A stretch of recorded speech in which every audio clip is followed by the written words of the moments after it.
Welcome to Indus Special. I'm Ejaz Haider. Our first story tonight is about the International Criminal Court that has ruled that its prosecutor can launch an investigation into war crimes committed in Afghanistan.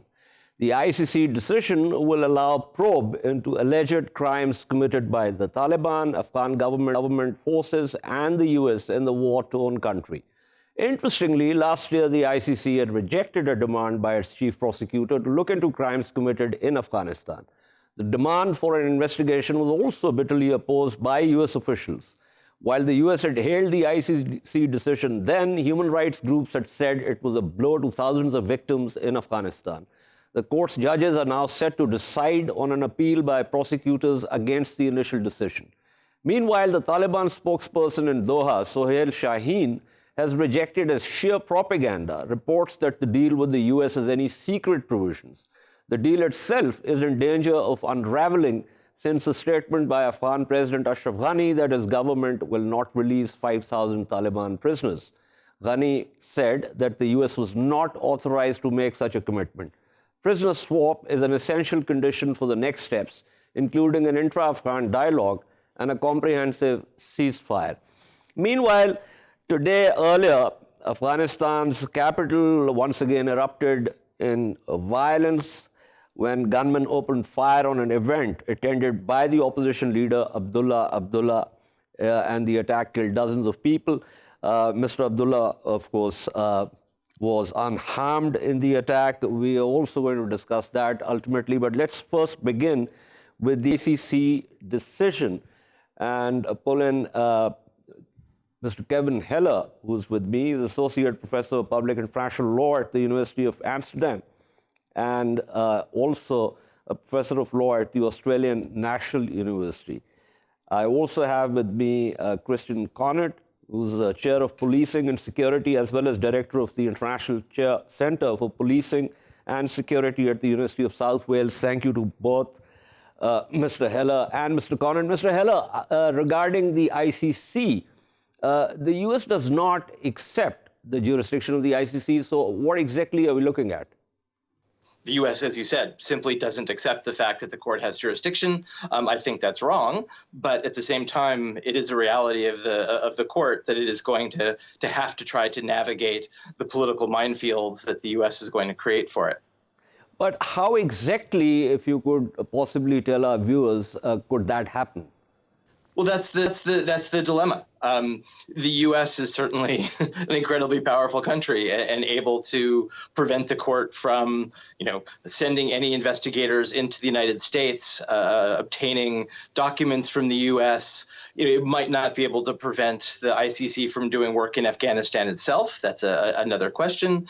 But I think we can assume that there will be no cooperation from the U.S. and probably even more than that. We've already seen the U.S. deny a visa to Fatou Bensouda, the prosecutor of the court, to enter the U.S. I don't think that's going to change anytime soon. The court has been threatened with having its investigators and prosecutors' accounts frozen in the United States. I think the U.S. is very likely to do that. It's an uphill battle for a court that is very dependent on state cooperation to be able to investigate effectively. Okay. Now, here's the thing. Post-Second World War, we had the Nuremberg trials. And those trials, as a matter of fact, created a body of international law. Those trials, of course, as you know, the U.S. was in the lead in terms of the allies who tried the Axis power, officials, military leaders, etc., etc. Now, are we saying that at this point, the very principles that were applied to the Nazi Germany cannot be applied to powerful states in today's world? Well, this is both the reality of power politics and the kind of unique hypocrisy of the United States. The U.S. is very happy to apply all of this international jurisprudence, all of these international crimes to others. It's not quite so fond of having those same rules and principles and crimes applied to it. And again, in a world where a court like the ICC is so dependent on state cooperation, power goes a long way. Absolutely, I agree with you. This is all about politique, but does this move by the ICC actually has a symbolic value in terms of putting a stigma on how the U.S. And U.S. forces sort of conducted themselves in Afghanistan? Absolutely. I mean, I don't want to underplay the importance of this decision, because I think it is an incredibly momentous one. I think it's an extremely important one in the sense that, kind of investigative difficulties aside, it sends a message that, in fact, the ICC is willing to look into the activities of the most powerful country in the world.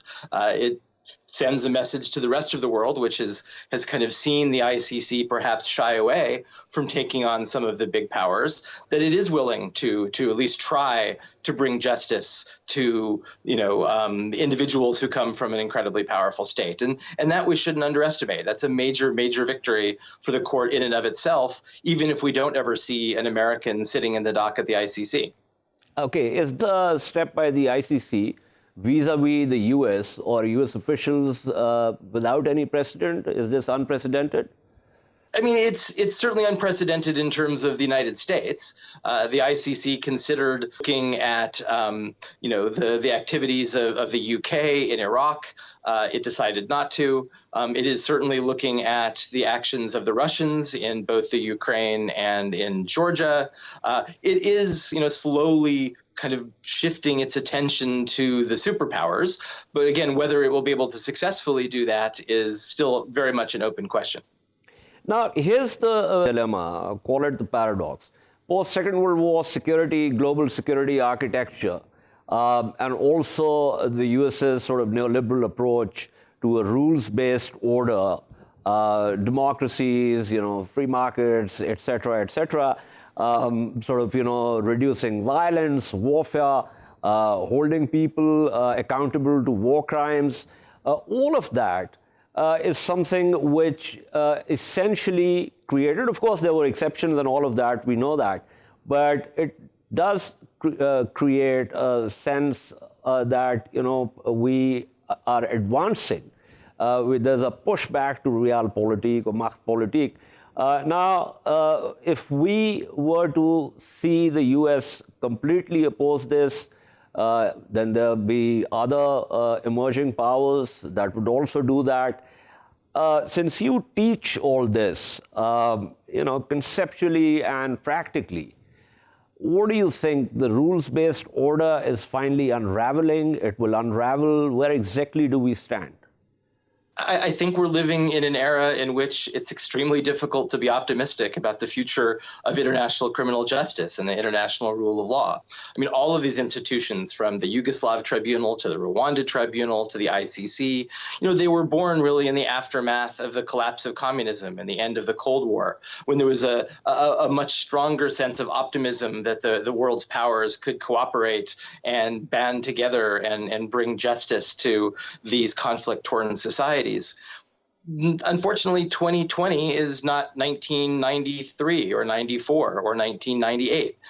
We've certainly retreated from a commitment to multilateralism to a commitment to international cooperation with the rise of populist governments, with right-wing governments in the UK and the US and Russia and Brazil and, all the other places we could mention.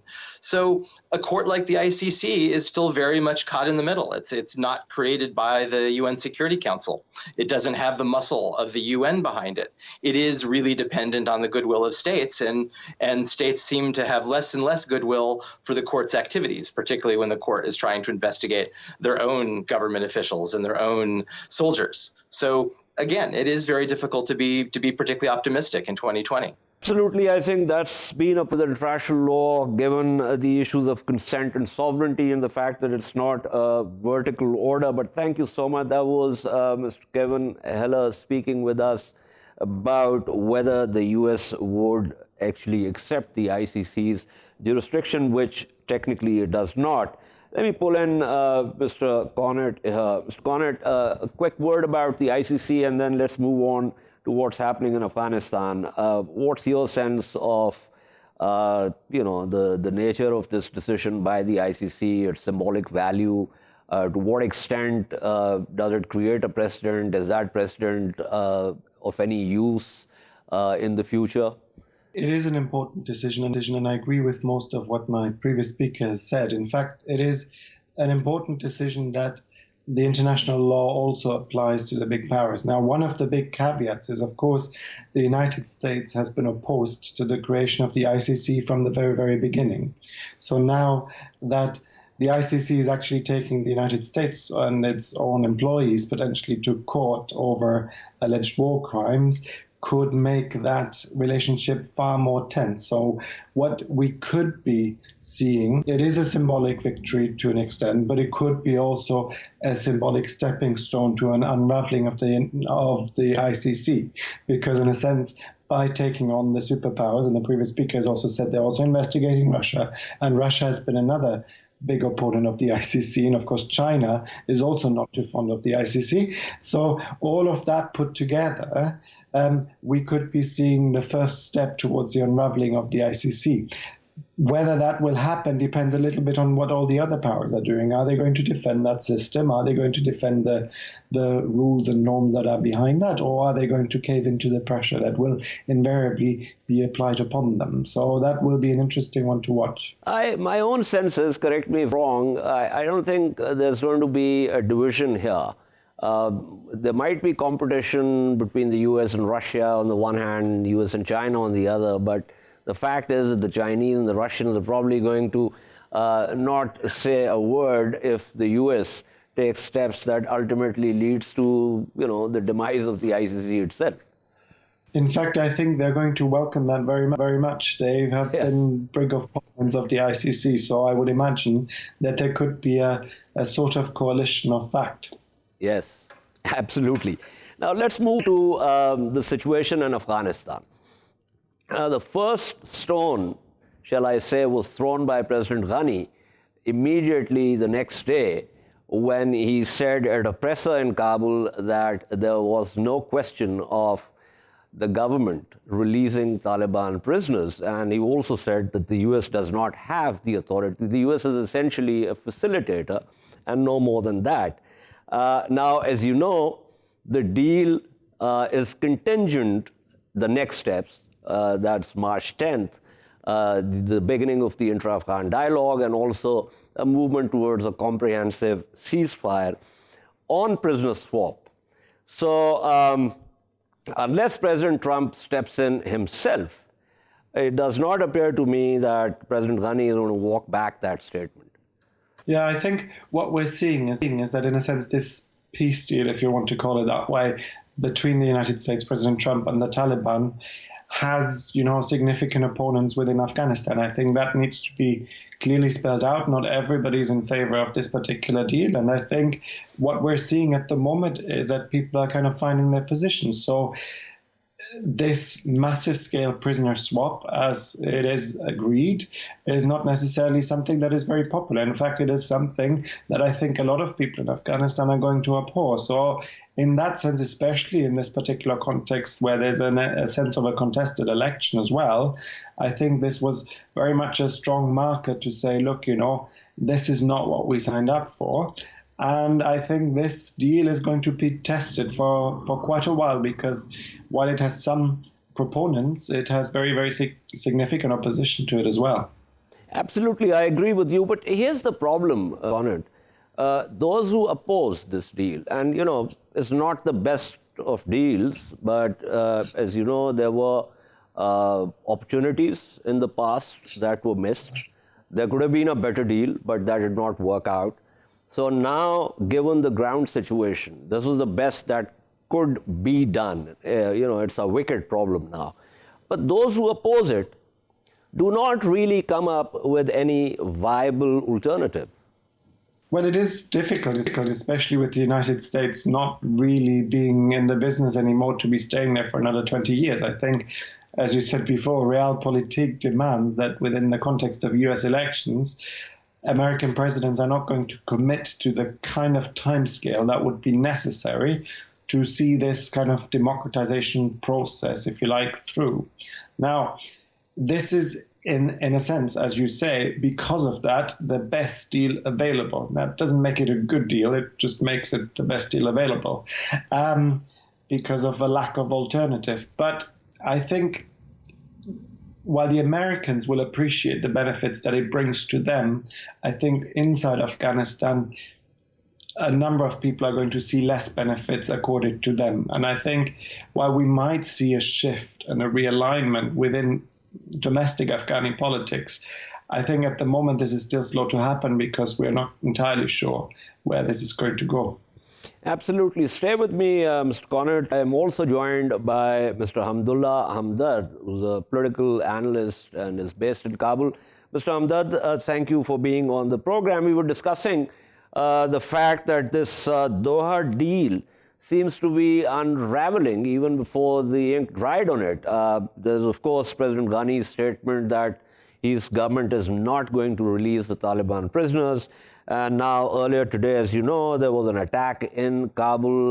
There was on Wednesday a U.S. airstrike in support of the Afghan National Security Forces in Helmand. So give me a sense of how people are looking at these developments. People see this deal something unimplementable because the conditions of the prisoner swap between Taliban and Zalmay Khalilzad, that is something which will not be implemented by the Islamic Republic of Afghanistan if President Ghani has not agreed in advance. Because that is the deal between the US and the Taliban. The problem in this deal is that the 5,000 to 1,000 prisoner swap is something not implementable, and the Afghan government is not obliged to implement that because the deal is between Zalmay Khalilzad and the Taliban delegation and not between the Afghan government and the Taliban.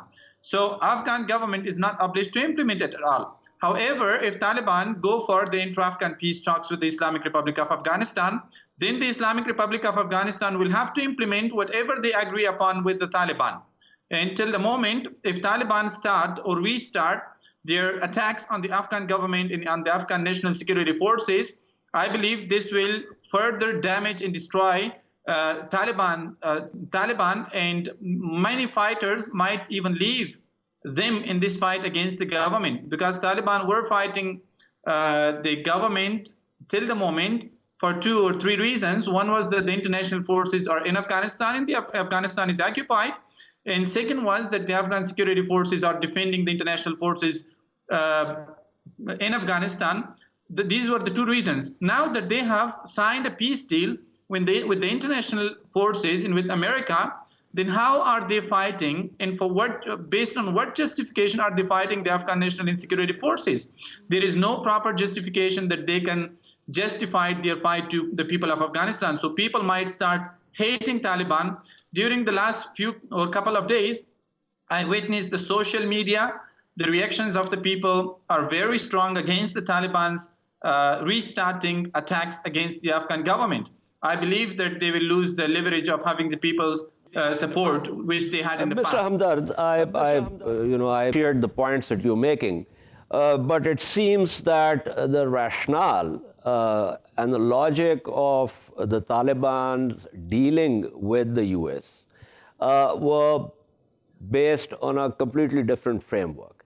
And that framework was that they were the legitimate government of Afghanistan.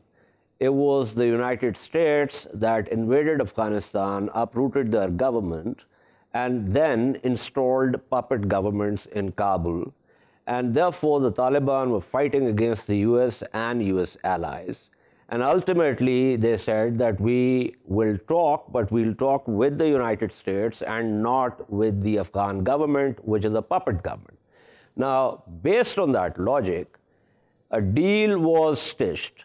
And that deal has the intra-Afghan dialogue as the next step. And that step comes, and it is contingent on prisoner swap. After the prisoner swap, there's going to be an intra-Afghan dialogue and a movement towards comprehensive ceasefire. Now, you turning it around, and I'm assuming that is the sort of, viewpoint of the Kabul government also, that the US is does not have the authority to make that deal. And once the inter-Afghan dialogue begins, then we can possibly move towards prisoner swap and the rest of it. Now, there is a huge difference between these two positions.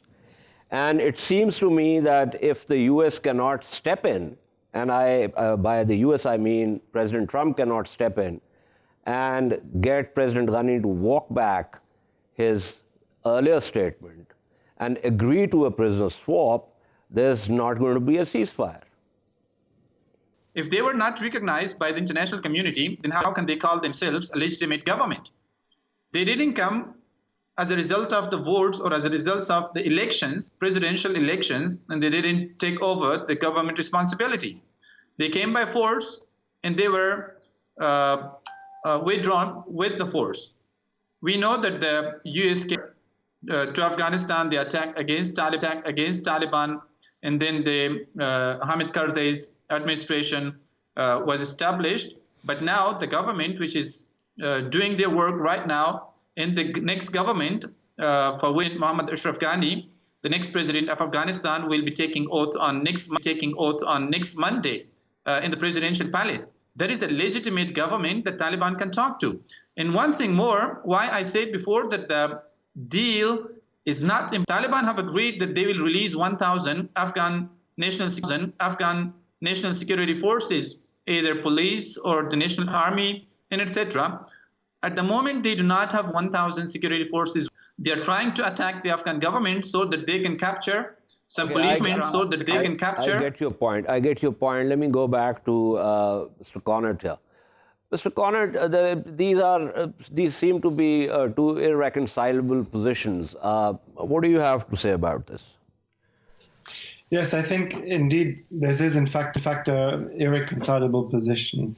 The United States, as the kind of provider of the main security in Afghanistan, believes it has the authority, and in a way, so many years of fighting the war in Afghanistan provided with some sort of legitimacy, we can argue. But of course, the Afghan government is also not totally incorrect by pointing out that we've been actually elected. And as the previous speaker said, the previous government by the Taliban was not in fact elected. So in that sense, if we continue squabbling over legitimacy and those kind of issues, I think, in fact, it will remain irreconcilable.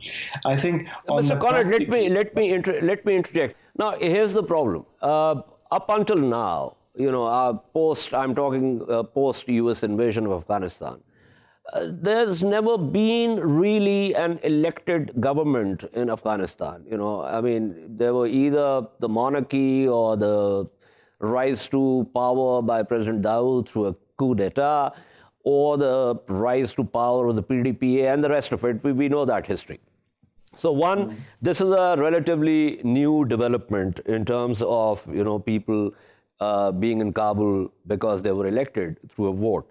Secondly, President Ghani himself is on record as having said that if the US funding and support is withdrawn, the Afghan National Security Forces will collapse in less than 6 months. Now, it seems to me that that is a fact. So he is not really playing a strong hand here. In fact, he doesn't have a strong hand in the sense of what you're saying. The United States could pull the plug at any moment. And if the United States does, then of course the government is not going to be strong enough to defend it. The government has made progress as opposed to what used to be there in the first place. But of course, without the backing of the United States, it's very, very difficult to remain in security control. So I would imagine that at some point, if the United States does want to have some form of agreement here, there's going to be some pressure being put on him. But I would imagine that this is also a negotiating position. So in a sense, there's probably something in terms of guarantee for a continued elected government that President Ghani wants. And I think that is something that the Taliban probably are going to have to provide in order to move forward with that. That's a very important point, Mr. Kaunert. I'm happy that you mentioned it. I will I have to wrap up this segment also, but very quickly, I mean, those who are ruling Kabul, they have vested entrenched interests. President Ghani also has a very viable political opposition. And there have been voices saying that, there could possibly be a post-deal political configuration where either Mr. Ghani will have to relinquish power or that he will end up with less power. Now, that is also something which has to be factored in terms of the spoiler effect that we are witnessing right now. For the continued existence of this government, I think there needs to be some sort of reconciliation between the existing government, between the Taliban, and all of that probably needs to happen hand in hand in order for the US-Taliban deal to move forward. Because if it looks like as soon as the US withdraw, the Taliban take over again, then of course the current government will do everything it can to stop that from happening. Absolutely. Thank you so much. That was Chris Kaunert speaking with me. Thank you also to Hamdullah Hamdard. We shall take a short break and return to discuss the prevailing situation of uncertainty for the minorities in India, especially Muslims. Stay with us.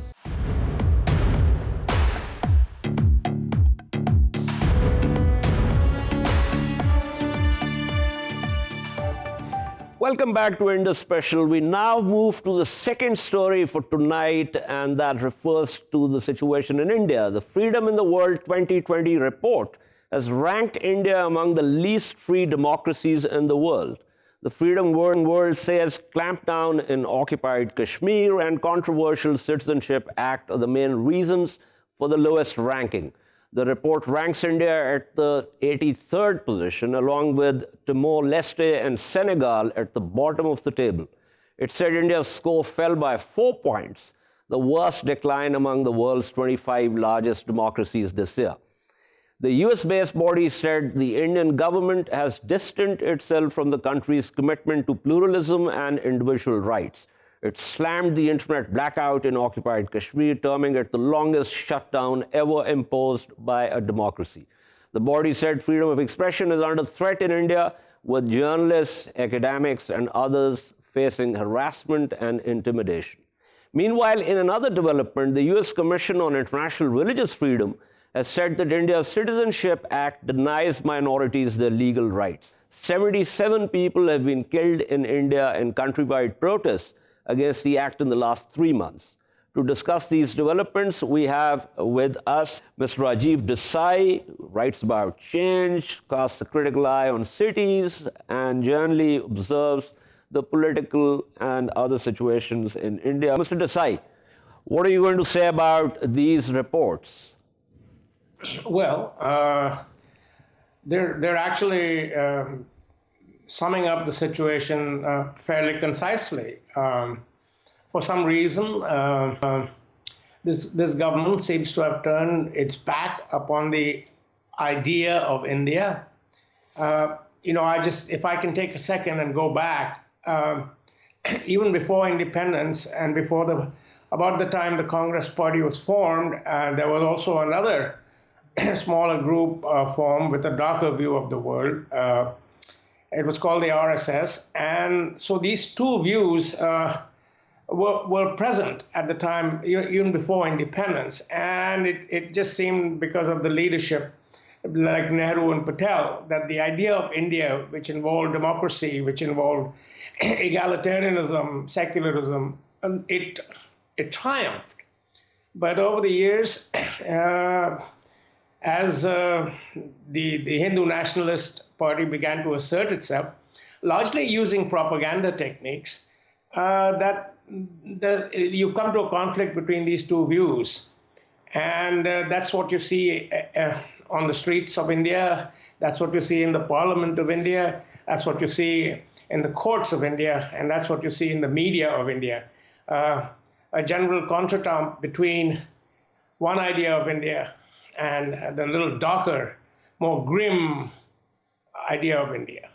Now, the Indian government has rejected these reports and termed them as undue interference in India's internal affairs.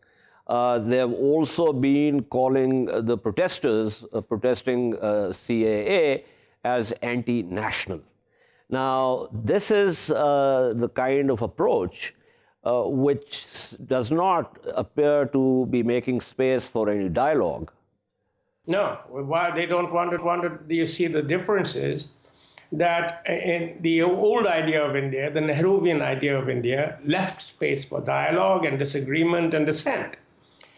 This notion of India, of a majoritarian country, leaves no scope or space for differences, dissent, variety, diversity, anything of that sort. It's a very, very uniform idea of India. Ms. T.K. Raklakshmi, who's also joined us. She is a long-time journalist associated with Frontline. Thank you, Ms. Raklakshmi. I talked about these two reports, the Freedom House report and also essentially the US CIRF assessment. We've expressed concern over CAA. I was talking to Mr. Desai earlier, and I said that the Indian government has rejected these reports as interference in India's internal affairs. But it seems that the reports sort of sum up the situation fairly well and fairly. There will be these kind of reactions from the international community and from organizations like the UNHCR. Now our government also, yes, it's also perhaps cognizant of the fact that such reactions or such responses to the CAA are going to come. And but ultimately, I think any sovereign government should, of course, take into cognizance these concerns also, but yet be more accountable to its own people, because there is an absurd, there is anger about the CAA, within the country, and it's not just amongst Muslims, but it's amongst a wide cross section of people who believe that the Indian Constitution is sacrosanct and that it should not be trifled with. So I think those are the concerns that the Indian government should be addressing and should be, in fact, be accountable to. My simple point is that I would because there are a range of issues on which international agencies and groups do respond, and they do have a right to sort of take such responses also, and every sovereign government has a right to sort of rebut it also. But I think in this context, any sovereign government, as I said, is more, and especially in a secular democracy like ours, it should be more accountable to its people. But here's the problem, Ms. Raklakshmi, here's the problem, and you know this better than I do, that the protests against the CAA, not just one but multiple BJP leaders have been branding those protesters as anti-national. Now, as the Freedom House report says, and I quote from it, the Indian government's alarming departures from democratic norms under Prime Minister Narendra Modi's Bharatiya Janata Party could blur the values-based distinction between Beijing and New Delhi. Now, that's a very strong observation, but also a fairly accurate depiction. For instance, a UN body, yes, it has every right, especially human rights body has a right to observe, to make such observations, and I think, as I said, it is not so much in terms of. I accept what you said. Yeah. I accept what you said, but my point now relates to the fact that the BJP government of Prime Minister Narendra Modi has also, and his own party's leaders have been calling the protesters, the Indians protesting the CAA, as anti-national. Yes, it is unfortunate. There is no doubt about that. There is no doubt about that. I'm an elected government, which has been elected, on yes, say, a popular vote, and should not be labeling its citizens as anti-national just because it disagrees with it. Raklakshmi, that is very clear. Ms. Raklakshmi, with respect, this is not an issue of they should not be doing this. This is an issue of the fact that they are doing this. Now, that is where the problem begins. I want you to address that problem in terms of this being a complete departure from the value-based system on which India was presumably founded. Yeah, of course, and people, in India are very much, cognizant as well as aware, and are sort of and are very critical of the government because of precisely these views. So I'm saying that is the kind of freedom that our democracies also gives us. But at the same time, it is not healthy clearly to label people as anti-national, because it creates a certain frenzy amongst other sections where innocents are targeted and are made scapegoats. I'm happy that you made the Delhi riot. Yeah, I'm happy that you made that point. Yeah. Let me pull in Mr. Desai here. Mr. Desai, this is exactly the kind of environment that led to what happened in Delhi. I think the ruling party, that means the party that runs the government, has become more aggressive in its project, in its agenda, that is to create a Hindu nation, to trash secularism, and the democracy, from what I've understood them when I've heard their leaders talk, is only about elections. It has nothing to do with respecting dissent, diversity, and so forth. So yes, it is part of their project to usher in a majoritarian kind of nationalism into this country and leave no space for others. And this is the problem that led to the flashpoint in Delhi, and inevitably will lead to many more. It's a matter of shame, because if India held its head high in the world, it was largely because of its democratic traditions, because of its constitution, because of its free press, and because of its responsive, not always very responsive, but nevertheless responsive executive. And if you're going to give that up, I mean, if you're going to be marked down on that, then where do you stand? This is the question that everybody deeply needs to consider. You know, I lived in the United States for a long time, and I went to school there, university and everything, and this was the one thing that you were always given a hearing, because at the time there was a theory floating around that democracy is a rich country's privilege, poor countries can't afford it, and India was the exception, and everybody therefore heard us out, our views on things. So yes, but here's the problem, Mr. Desai. Problem that strategic reserve of soft image has begun to erode very rapidly. I also have to wrap up the segment, so let me go back to Ms. Raklakshmi here. Ms. Raklakshmi, this is not the first time the BJP is in government.